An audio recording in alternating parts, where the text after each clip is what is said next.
Assalamualaikum warahmatullahi wabarakatuh. My name is Wan Zaini binti Wanisha with my friend Mudirka Ainur Afifah.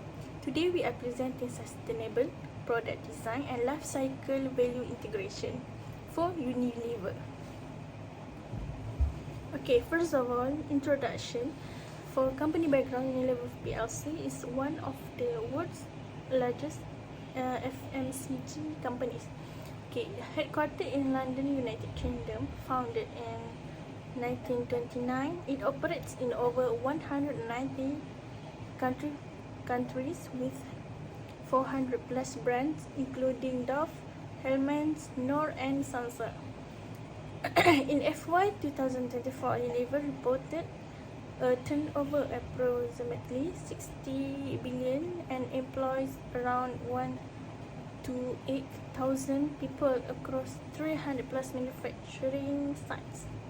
Unilever uses approximately 700,000 tons of plastic packaging annually, spanning rigid packaging bottles, jars, and flexible packaging pouches sachet.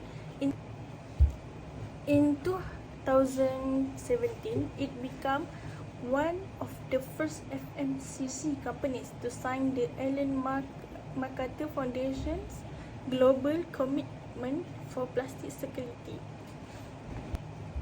Product design principles and technique. Unilever Sustainable Packaging Initiative is guided by three integrated pillars, which is reduce, circulate, and collaborate, each corresponding to specific design principles that address materials conservation, sustainable, and waste reduction.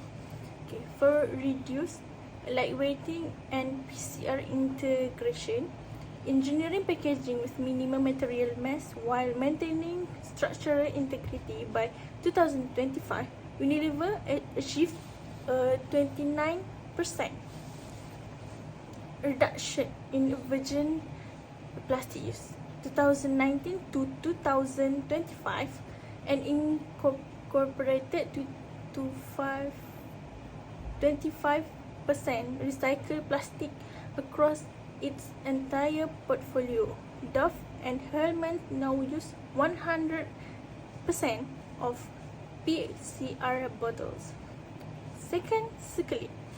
Designed for recyclability and reuse, mono-material packaging design, and a novel carbon black free detectable pigment enabling an additional 2,500 tons of black plastic bottles to be sorted annually in the United Kingdom.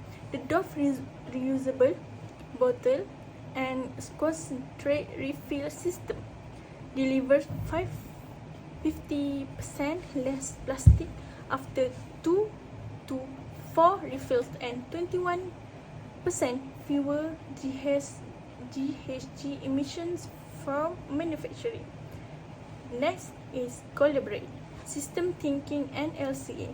Collaboration with 60 plus PCR plastic suppliers, up from 2 in 2019. 2016, waste management partners in 12 countries and EPR schemes. Life cycle assessment LCA guides packaging decision to avoid unintended trade-offs such as deforestation from paper substitution or higher transport emission. Next, environmental and material issues.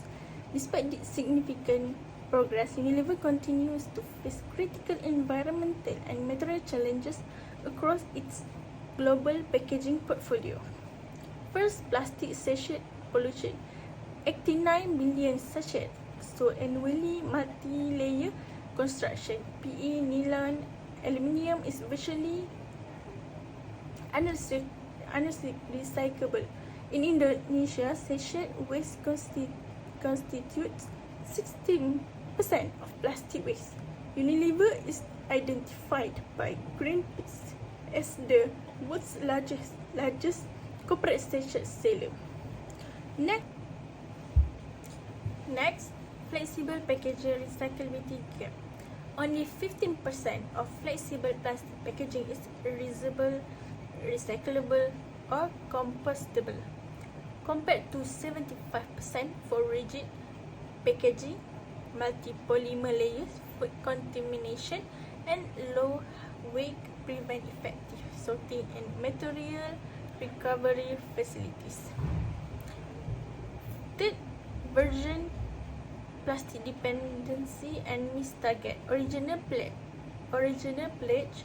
50% virgin plastic reduction by 2025, actual achievement by 2023 only 18%, target revised in 2024 to 30% by 2026 and 40% by 2028. Barriers include high PCR costs, food grade safety requirement, and indicate recycling infrastructure in key markets. Lastly, infrastructure gaps and consumer behavior. Even recyclable packaging ends up in landfill or incineration in market without a functioning waste collection system. Over 50 refill and reuse pilot projects since 2018 reveal persistent barriers, low consumer awareness, inconvenience of in-store refill, and limited retailer engagement. Next is product lifecycle analysis. A comprehensive LCA of Unilever's packaging reveals complex interdependencies across 6 stages. Crucially, 80% of environmental impact is determined at the design stage. Okay, for the stage 1 to 2 is design development. Material selection, PCR versus virgin versus bio-based, packaging format and mono versus mixed material architecture. Unilever's digital tool characteristics 160 PCR grades, cutting development time by 25% and quality 60 plus PCR suppliers. Next stage is 3 to 4, which is manufacturing and distribution. Okay, 300 plus global sites adapting processes for PCR resin properties, concentrate formats, reduce transport weight by 80%, fewer trucks, and 97% less water ship, compounding carbon savings across logistic tiers. Next stage is stage 5 to 6, which is use and end of life. 1,000 refill stations in Indonesia, 75% of rigid plastic are recyclable versus only 15% of flexible. Clear soft chemical recycling recovers 60%, chemical recycling recovers PE from sachet 3 tons per day. For short of billions produced, 12 countries achieve less and equal to 100% collection and processing rates in 2025. Hi, I'm Mudrika, so I will continue the presentation. To understand why Unilever is doing this, we have to look at the value they are creating across 4 areas. First one, function. They are proving that recycled plastic works just as well as new plastic. They have also added smart design like quick connect caps to make refilling bottles easy and mess-free. Second one is economic or money. It is good for business. Using less plastic lowers their raw material costs and protect them from changing oil prices, while better design process make product development faster. The customer feel better about their purchase because the packaging clearly explains its environmental impact. Plus, refill stations in places like Indonesia are creating local jobs. Next, the environment. This is the core goal. They have hit 25% recycled content in their plastics, cut down on greenhouse gases, and invested millions in new technology to recycle difficult waste like sachets. So, we are moving into our recommendations. It's clear that incremental change isn't enough. We need systematic shift. First, we propose a sachet phase-out roadmap. We need to move beyond simple paper alternative and scale industrial technologies like Crisol to handle the sheer volume of waste in places like Indonesia and Philippines. Second, we recommend scaling the refill at home model. Brands like Dove and have proved the model works, but it needs to expand to Tresemme and CIF to truly capture economies of scale. Third, we must build closed-loop PCR networks. Instead of shipping waste, Unilever should invest in local processing facility in high-volume African and Asian market to hit that 40% virgin plastic reduction target by 2028. Finally, we suggest digital product passports. By putting a QR code on packaging, we can communicate exact material composition and recycle pathways to consumers, building trust through data-backed claims.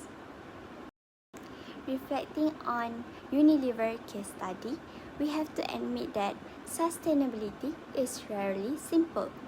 The cost of doing good using recycled material often costs more, which can make products harder for low-income families to afford. Next, design versus reality. Just because we design a package to be recyclable doesn't mean the local infrastructure exists to actually recycle it. Next, the social balance. We face a difficult trade-off, which is eliminating sachets is better for the planet, but they are often the only affordable way for millions of people to access essential products. Lessons in scale. Unilever's size is a stretch, but it also makes it hard to pivot quickly, especially when current infrastructure isn't ready for new innovations. To conclude our look at Unilever, teach us 3 wise lessons. First one, design is the foundation. Since 80% of environmental impact is decided at the drawing board, designers hold the most responsibility for the future. Second one, transparency is mandatory. Being honest about missed targets like the 80% versus 50% goal is the only way to build real progress.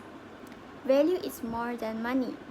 Real success in sustainable design must balance economic viability, user needs, and environmental health simultaneously.